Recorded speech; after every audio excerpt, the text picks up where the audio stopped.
안녕하세요. 자, 과학 및 공학 뉴스도 시작합니다. 원래는 이제 내일 할 것을 생각하면서 하는 거니까요. 참 많은 걸 해야 되네. 한숨만 미안한데 한숨 문제 나오네요. 그래서 특히나 이 과학 뉴스 같은 경우는 또 이게 또 특징이 뭐냐면 저 같은 경우는 이제 최근 들어서 이제 우주 공학 뉴스를 많이 좋아하게 되고 우주공학 그리고 이제 천체 관련해서는 알게 되니까 그쪽에서는 이제 이게 무슨 뉴스구나 이게 어떤 뉴스구나 이거 이제 감을 오는데 이거는 거의 한 절반 정도는 제가 모른다고 이제 셈 치고 이제 시작해야 돼요. 새로운 연구 결과들이 엄청 매우 많이 나오기 때문에 그래서 저도 읽어가면서 하기 때문에 일단은 감안해 주시고 이제 일단은 국내 뉴스를 중심으로 이제 정리를 하면서 외국 뉴스, 외국 과학 뉴스 중에서 의미 있는 과학 뉴스도 계속해서 이제 정리를 해드리겠습니다. 자, 첫 번째 뉴스는 자 국민의힘인 조명희 의원이 출연연, 즉 출연연이 어떤 곳이냐? 정부 출연 연구기관이에요. 뭐 무슨 연구원, 특히 한국에서 가장 요즘 대표적인 게 KIST, 즉 한국과학기술원, 그리고 IBS가 기초과학연구원 등등 수많은 연구원이 있는데 이게 블라인드 채용법이 뭐냐면은 말 그대로 아무것도 안 보고 아무 조건 따지지 않고 다 가린 채로 채용을 하겠다는 건데 이게 문제가 있어요. 여기서는 자 보면요. 블라인드 채용은 이력서에 학력, 출신 등 차별 요소를 기재하는 것을 금지하고 있습니다. 그렇죠? 근데 고도의 전문성 요구되는데 과학기술 연구 분야까지 블라인드 채용을 획일적으로 적용한다면 이거 문제가 있는 것이 아닌가? 왜냐면은 그 사람이 어떤 연구를 했고 그 사람이 어떤 대학에서 뭘 연구했는지를 알아야 되는데 그걸 다 가려버리니까 이것은 좀 문제가 있다. 그래서 이걸 좀 완화하는 법률을 좀 완화할 수 있도록 하는 채용 절차의 공정성에 관한 법률 일부 개정안을 발의를 했습니다. 그래서 외국 같은 경우에는 미국, 독일, 일본 등에서는 세계 유수의 연구기관에서는 한 명의 타고난 연구자를 뽑기위해서 출신 학교 연구 성과를 다 그렇죠. 다 봐야죠. 그 사람이 어떤 성향에 무엇을 연구했는가 거기에 습관지고 하는데 우리나라는 거꾸로 가고 있다. 그래서 국가 발전 과학기술 발전을 위해서는 연구개발 인력의 전문성 확보는 필요수적이다라고 강조를 하고 있습니다. 자, 그 다음에는 여기 참 유명한데요. 어떤 곳이냐? 한국에서 내가 대학에서 어떤 연구를 하겠다 하면은 다 여기서 한국연구재단 또는 한국과학창의재단을 거쳐야 됩니다. 근데 최근에 여기서 이제 비리가 좀 너무 심하게 적발이 돼가지고 이걸 어떻게 좀 해결해야 되냐 하는 이야기 나왔거든요. 그래서 그 대안으로 한국과학창의재단은 29일 한국과학창의재단 전문위원회를 영장한다. 즉, 이 창의재단에서는 과학기술문화, 과학수학적 정보 교육, 과학융합, 인재양성 등 세개 분야위원회를 구성하고 사업선정위원회와 관리체계를 개편한다. 그래서 해당 전문가 10인으로 구성된다. 그래서 좀 분산해가지고 전문성을 좀 강화시키자 하는 이야기가 나오고 있습니다. 그 다음에 초대형 드론 인공위성 쏜다. 우리가 보통은 그 또는 최근에는 이제 항공기로 이제 747 비행기로 썼잖아요. 여기서는 미국의 에어붐이라는 회사에서 그 길이가 80m짜리 굉장히 대형 드론 해가지고 여기로 인공위성을 쏘는 게 괜찮겠다 싶어가지고 개발했나 봅니다. 근데 뭐 항상 그렇지만 이 분야는 실제로 그게 성공하는지 또 사업성이 있는지 다 따져봐야 되죠. 그래서 CNET에 따르면은 네이븐 X는 자 길이 80m, 폭 5.5m로 세계 최대 드론이고 위성을 싣고 특정 궤도까지 날아간 다음 로켓을 발사한다. 그래서 인공위성을 지구 저기로 레오라거든요. 엘리오 지구 저기로까지 보내준다. 내가 앞으로 보낼게요. 여기 조명 비춰가지고 빛이 비춰가지고.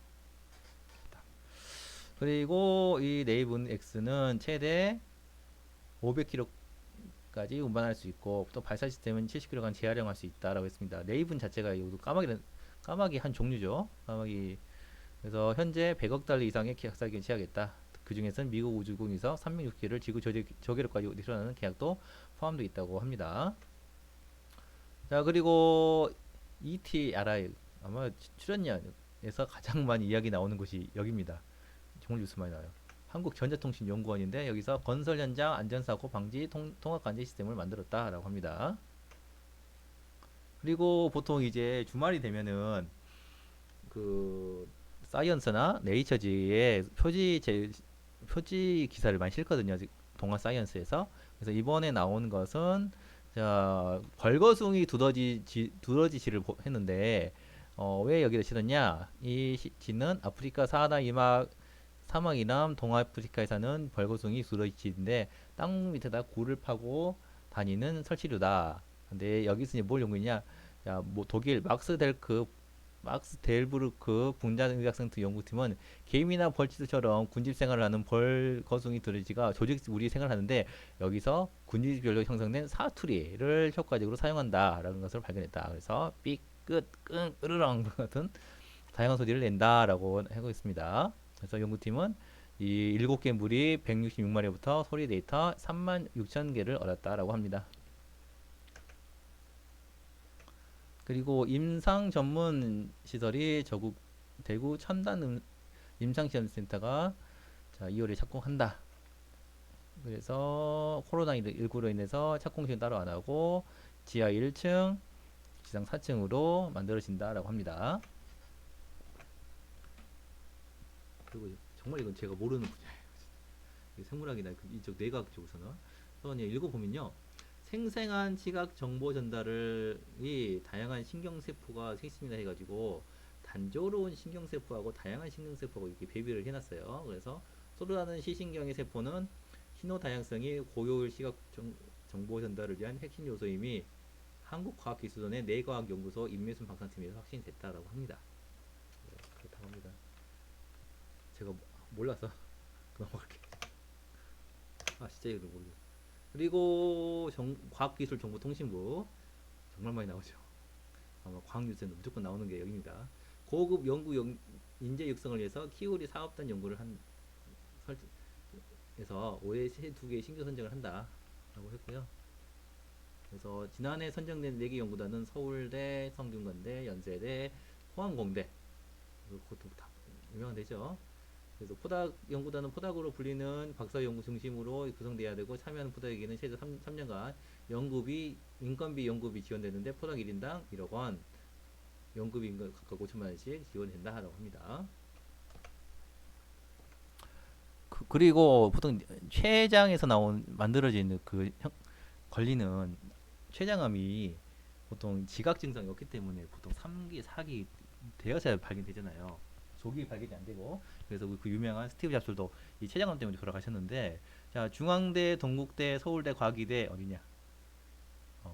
중앙대, 동국대, 서울대, 과기대 당사에서 당사슬과 결합하는 나노 입자를 개발해서 해서 자, 암을 진단할 수 있는 기술을 개발했다라고 합니다. 그렇다고 합니다. 그래서 이 연구 결과는 국제하술지 바이오센서스 앤 바이오일렉트로닉스에서 발견됐다. 제가 생명과학 쪽은 공부를 한 다음에 공부를 좀 한 다음에 좀 할게요. 지금 생명과학 공부를 잘 하고 있거든요. 그리고 상어, 가오리가 지금 엄청나게 사라지고 있다. 그래서 상어와 가오리 및 4분의 3이 멸종위기에 처했다는 연구가 나왔는데 그 이유는 뭐냐? 그렇죠 뭐 고급 식재료와 쓰이는 지느러미를 얻기 위한 그 어떤 삭스핀을 하잖아요. 그 남획으로 발생한 결과다. 그래서 지금 50년간 약 2만여 종의 생명체 개체군 크기가 70% 감소했다. 그래서 가장 큰 세계 자연 보존 연맹에서 목록에서 가장 큰 위험현은 그 멸종 위기 족이다. 라고 되어 있습니다. 자, 그리고 이거는 제가 좀 이야기할 수 있겠네요. 인류새라고 혹시 들어본 적 있습니까? 인류새. 우리 보통 있잖아요. 지질시대. 지구의 탄생부터 지금까지 어떻게 바뀌어 왔는가를 이제 하는 게 지질시대인데, 이게 이제 우리 보통 학교에서 공부하는 게 있잖아요. 우리 보통 고생대, 중생대, 신생대. 그리고 고생대는 보통 삼육충이나 뭐 양서류 뭐 나왔고, 중생대는 우리 공룡이나 암모나이트, 그죠?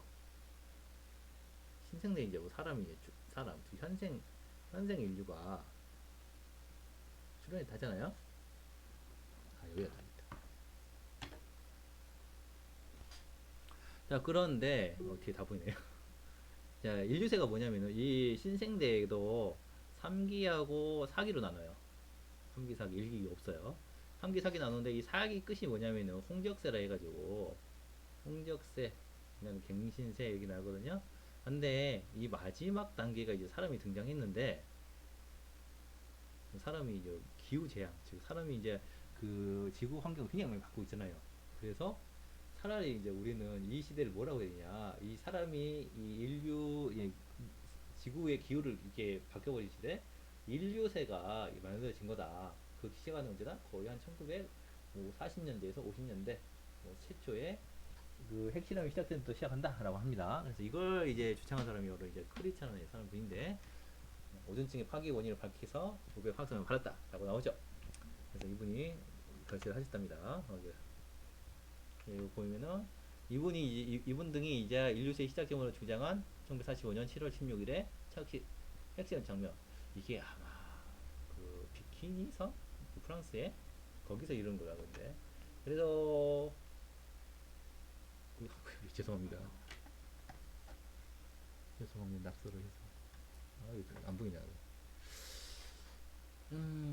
그래서 인류세를 주장했던 분이 돌아가셨다. 아직 인류세는 아직 그 인정을 못 받습니다. 공식적으로는.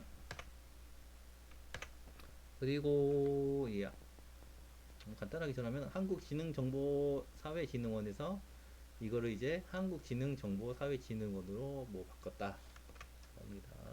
뭐하고요? 이거 재밌다. 이게 카멜론 알잖아요. 색을 그 주의하는 데다 바꾸는. 근데 이게 사람 손톱보다 작아. 와, 엄청나네. 그래서 세계에서 가장 작은 카멜론이 발견됐다. 마라카스 섬에서. 그래서 이걸 이름이 뭐냐? 브루케시아 나나라라고 이름 학명을 붙였어요. 그래서 여기 보면은 나뭇잎 카멜레온은 마라카스사 북부 열대우림에 서식하는데 세계에서 가장 작은 카멜레온은 소라타한 곳에서 발견됐다고 합니다. 자, 그리고 여기는 어디냐? 여기는 인도의 겐지스강입니다. 근데 여기가 뭐 잘 알겠지만 굉장히 더럽잖아요. 뭐 미세 플라스틱이라고 하는데 그것뿐 아니라 엄청 더러워. 그래서 사람들이 하는 말이 겐지스강이 하루 더러워서 코로나에 별로 안 걸리냐고 하는데, 아니 상당히 인도 같은 경우는 뭐 1000만 명이 넘긴 했는데 넘었어요. 근데 지금 완치자가 950만 정도 됩니다. 엄청나요. 하여튼 인도는 통계가 좀 맞는 건지는 잘 모르겠지만, 하여튼 인도는 그 완치자가 뭐 미국이나 뭐 브라질 뭐 러시아 같은데 비교를 못할 정도로 높으니까.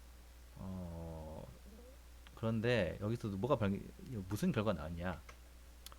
자, 연구팀은 겐지스강 10개 지점에서 몬순이 이제 보통 그 열대, 우리 같으면 뭐 우기가 건기가 이제 거기가 좀 확실한데, 비가 엄청나게 오는 시기에 몬순이 해요. 이 몬순 전과 후에 각각 60회씩 강물을 채취해가지고 속에 미세먼지 플라스틱 빈도를 측정했어. 그런데 그 결과 몬순 전에는 70일, 몬순 후에는 60일. 왜냐면 비가 엄청나게 와가지고 이제 쓸어가니까. 그래서 보통 겐지스강으로 바다도 흘러가는 미세 플라스틱 양이 약 하루에 20에서 30억 개 될 것이다 라고 하고 있습니다. 이게 아마 이 이유가 뭐냐라고 봤을 때는 여기서 빨래를 해요. 사람들이 여기서 빨래도 하고 별거 다 빨리 널었잖아. 그래서 생활하수가 유입된 것도 있고, 또 이 강가에서 빨래를 많이 하기 때문에 그 빨래 섬유에 있는 미세 플라스틱이 이게 나오는 게 아니냐라고 이야기를 하고 있어요. 근데 아직까지 그 미세 플라스틱이 정확하게 우리 사람 몸에 어떤 영향을 끼치냐 하는 것은 아직 정확하게 규명이 안 됐기 때문에 좀 말이 많습니다. 자, 그리고 이거 재밌는데 영상 먼저 볼게요. 와, 이게 지금 영하 28도에서 얼린 거야. 그래서 지금 아주 조금씩 얼리고 있죠. 얼리고 있죠. 이거를 이제 캐나다의 작가가 성공을 했대요. 그래서 어떻게 성공했냐? 이게 일명 그 스노우 글로브 효과라고 하는데, 자, 이게 2019년에도 논문이 나왔어요. 비눗방울을 영하까지 낮춘 기판에 배치하고 얼리면은 접지된 아래쪽 방구부터 얼기 시작한다. 그래서 얼음은 아래쪽부터 서서히 얼기 시작하고, 얼음과 액체의 경계선은 동결전선이라고 부르는데, 이 동결전선에 따라서 물체가 동결되는 시간이 결정되고, 기판의 기온과 주변의 기온이 같은 온도일 때 일명 스노우 글로브라는 얼음방울이 얼음이 얼 수 있다는 거죠. 그래서 이것을 참 어렵게 성공했답니다. 근데 영하 28도는 대단해요. 거기 추위에 있는 것만으로도 엄청 추울 것 같은데. 저도 러시아에서 한 영하 38도까지 추위를 경험했지만은 저것도 장난 아니죠. 자, 그리고 여기가 어디냐면요, 아프리카 세네갈이에요. 아프리카 세네갈이 보통 여기 있거든요. 근데 이 세네갈에 그 유네스코 세계문화지정지인 조류 보호구역에서 펠리컨 잘 아시죠? 여기 이 부리가 굉장히 밑에가 넓어가지고 여기다가 먹을 거 엄청 많이 집어넣잖아요. 이 펠리컨 수백 마리가 떼죽음을 당했어. 그래서 이것이 혹시 조류 독감이 아니냐고 했는데, 아니라고 했어요. 여기 당국에서는 조류 독감이 아니고 다른 문제 있을 것 같은데 아직 규명을 못했다. 이런 경우가 좀 많이 나옵니다. 전번에는 보시나온가 거기서는 코끼리들이 떼죽음을 당했잖아요. 결국 원인이 뭐냐?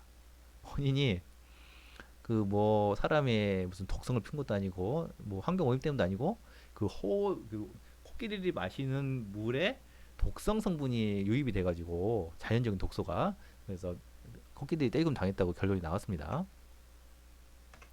자, 그리고 여기는 유럽의 그 동유럽의 세르비아 발칸반도이죠.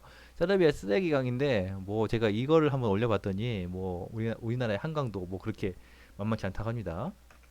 근데 여기가 이 큰 문제는 뭐냐면 이제 결정적으로 여기가 세르비아, 몬테그네로, 보스니아 이게 세 개의 나라가 이제 간통해요. 그러면은 관리 주체가 이게 애매하죠. 특히나 이 나라들이 그 사이가 좋은 나라도 아니야. 왜냐면 이제 이 나라 세우려고 치고받고 싸워가지고, 특히 이 세르비아하고 보스니아는 지금 철천지 원수지간이잖아요. 이 몬테그네는 몰라도. 그래서 이게 서로 이제 미루는 거예요 이제. 지금 안 싸우지만은 그때는 인정 청소를 해가지고 아주 난리가 났잖아요. 특히 보스니아 같은 경우는. 그래서 이거를 채우기가 쉽지가 않다. 국제 유역 어떤 유역이기 때문에 더더욱 이제 그런 것 같습니다. 자, 그래서요. 진짜, 감사합니다. 빼먹었네요. 그래서 여기까지 들어주셔서 감사하고요. 앞으로 이런 식으로 좀 정리를 하고 또 이제 외국 뉴스 같은 경우는 영어도 문제지만 내용 자체가 어려워요. 그래도 한국에서 나오는 과학 뉴스는 솔직히 말해서 그렇게 아주 뭐 어렵거나 하기도 않고, 솔직히 또 한국 뉴스 같은 경우는요, 요거 좀 보시면 알겠지만은 이게 그냥 문장이에요. 그냥 이게 문장이고 뭐가 없냐. 저는 항상 이게 아쉬운데 리퍼런스가 없어. 만일에 여기에 캐나다 사진 작가가 공개한 이 영상은 일명 스노우 글로우 효과다 하면은, 보통 외국 같은 경우는 이 스노우 글로우 효과, 특히 여기서 무슨 뭐 연구 결과가 발표했다면은 여기에 대한 연구 결과가 바로 링크가 돼요. 근데 우리는 그런 건 전혀 없어, 진짜. 전혀 없어. 그냥 그런갑다, 그냥. 이게 전혀 연결도 안 되고, 이게 또, 그런, 이게 기사마다 다 이게 개별적인 기사가 돼버리니까 참 아쉽더라고요. 근데 또 외국 기사를 또 보면 엄청나게 또 어려워. 전공 아니면은, 이 소식이 또 무슨 얘기인가 정리하기 쉽지 않거든요. 그래서 제가 이제 가능한 한 외국 뉴스도 이제 정리하는 대로 이제 간략하게 번역해가지고 정리하도록 하겠습니다. 그래서 앞으로 더 좋은 모습으로 찾아뵙겠습니다. 감사합니다.